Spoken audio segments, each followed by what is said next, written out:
आज हम क्या डिस्कस करने जा रहे हैं? रिका, आज मैं तुमको इंटरप्रिटेशन ऑफ स्टैट्यूट के सेकेंडरी रूल पैरामीटेरिया के बारे में बताऊंगी कि पैरामीटेरिया क्या होता है और इसको कैसे इंटरप्रिटेशन ऑफ स्टैट्यूट में यूज किया जाता है।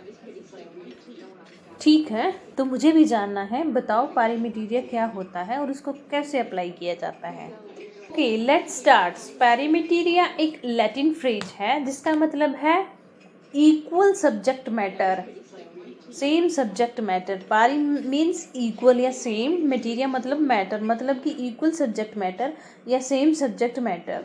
अगर एक स्टैट्यूट का प्रोविजन दूसरे स्टैट्यूट के प्रोविजन से मैच करता है, इक्वल है, या उसके इंटेंशन और पर्पस सेम है, तो जुडिशियल इंटरप्रिटेशन में उन दोनों को एक साथ यूज किया जा सकता है, एक दूसरे की हेल्प ली जा सकती है।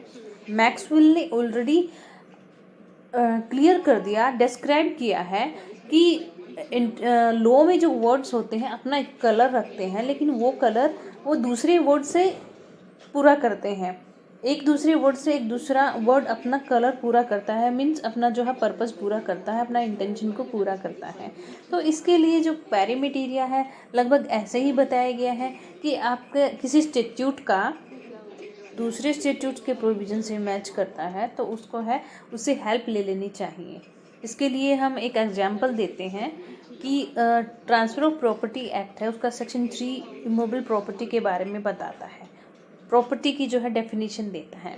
तो यहाँ पर यही जो डेफिनेशन है जनरल क्लॉज एक्ट में भी मिलेगी। तो जब अगर हम किसी वर्ड को या मीनिंग को या प्रॉपर्टी के रिगार्डिंग कुछ वर्ड मीनिंग है उसको क्लियर आउट नहीं कर सकते हैं, तो उस चीज़ को हम जाकर देखेंगे जनरल क्लॉज एक्ट में, क्योंकि ये सेम सब्जेक्ट मैटर से डील करते हैं और सेम मटेरियल रखते हैं। तो इससे हेल्प ली जा सकती है, क्योंकि इस स्टैट्यूट का और उस स्टैट्यूट के प्रोविजन जो है सेम है, तो जुडिशियल इंटरप्रिटेशन करते टाइम उसकी हेल्प ली जा सकती है। इसी ये जो पैरामीटेरिया का एग्जांपल है, और ये जो पैरामीटेरिया का रूल है इसको एक्सटर्नल एड के रूप में जो है रिकॉग्नाइज किया गया है इंटरप्रिटेशन ऑफ स्टैट्यूट में। एक एग्जांपल और बता दूं, इंडियन एविडेंस एक्ट में डॉक्यूमेंट की जो डेफिनेशन है और इंडियन पीनल कोड में डॉक्यूमेंट की जो डेफिनेशन है वो सेम है, तो उनको इंटरप्रिटेशन करते टाइम उन दोनों से एक दूसरे की हेल्प ली जा सकती है, या फिर उसका जो है कंटेक्स्ट वहाँ से उठाया जा सकता है। वो दोनों प्रोविजन सेम है, सेम सब्जेक्ट मैटर से डील करते हैं। अब इसके रिगार्डिंग एक केस लॉ है, का नाम है Directive Minings Officers and Tata Iron and Steel Company. It was established in this case that perimeteria can be used as an external aid of interpretation. अब एक्सटर्नल एड की अगर मैं बात करूं तो हमने इंटरनल एड और एक्सटर्नल एड प्रीवियसली वीडियो में पढ़ा था। तो इंटरनल एड का मतलब होता है with in the statute help लेना, मतलब कि विद इन द स्टैट्यूट का मतलब होता है प्रीएम्बल से, हेडिंग से, प्रोविजन से, प्रोवाइडो से, इलस्ट्रेशन से, एक्सप्लेनेशन से हेल्प लेना पर्टिकुलर स्टैट्यूट की। लेकिन उस स्टैट्यूट के बाहर जाकर एड लेना पड़े उसको एक्सटर्नल एड बोलते हैं, जैसे कि हिस्टोरिकल व्यू से ले लिया, डिक्शनरी मीनिंग से उठा लिया, या कमेंट्रीज से ले लिया। इस तरीके की एड को जो है एक्सटर्नल एड बोलते हैं। तो इसको एज एन एक्सटर्नल एड जो है रिकग्नाइज किया गया इस पैरामीटेरिया रूल को इंटरप्रिटेशन ऑफ स्टैट्यूट्स में। ये इमोबल प्रॉपर्टी वाला जो उदाहरण है, एग्जाम्पल है, ये बहुत ही स्टिक बैठता है इसके ऊपर कि टीपीए की अंडर हम इमोबल प्रॉपर्टी की डेफिनेशन देखते हैं, उसके बाद भी कुछ क्लियर आउट नहीं होता। तो इस पॉइंट पर हमने वीव लेना है, डेफिनेशन देखनी है। तो अब हम जनरल क्लोज एक्ट में जाएंगे और उसकी सहायता लेंगे, हम उसको एक्सप्लेन करेंगे। पर्टिकुलर स्टैट्यूट से बाहर जाकर अब हमने ये हेल्प ली है, तो ये एक्सटर्नल एड हुई। अब सेकंड केस की अगर मैं बात करूं तो उसका नाम है in Phillips versus Burnaby. In this case weight measures act 1889 read with sales of food act 1929 कहा गया। ये दोनों आपस में इतना रिलेट करते हैं कि इनके प्रोविजन मिलते हैं, इसलिए इनको पैरामीटेरिया बोला गया। मतलब कि लेजिस्लेचर द्वारा ड्राफ्ट किया हुआ कानून जो है उसके सब्जेक्ट मैटर अगर सेम मिलते जुलते हैं तो किसी स्पेशल प्रोविजंस की रेफरेंस का सहारा लिया जा सकता है। केस है मद्रास वर्सेस एवी अय्यर। उसमें कहा गया कि सेक्शन 4 इंडियन एविडेंस एक्ट है और करप्शन एक्ट है, उसका सेक्शन 4 है। दोनों का सब्जेक्ट मैटर सेम है, इसलिए इनकी एक दूसरे की आपस में सहायता लेनी चाहिए और इसको पैरीमेटेरिया कहा गया। अब ये बहुत सारे जो एक्ट हैं इस तरीके से आपस में या स्टेट्यूट हैं एक दूसरे से मिलते हैं, तो ये पैरीमेटेरिया नेचर के हैं और उनकी जो इंटरप्रिटेशन करते टाइम हेल्प ले लेनी चाहिए।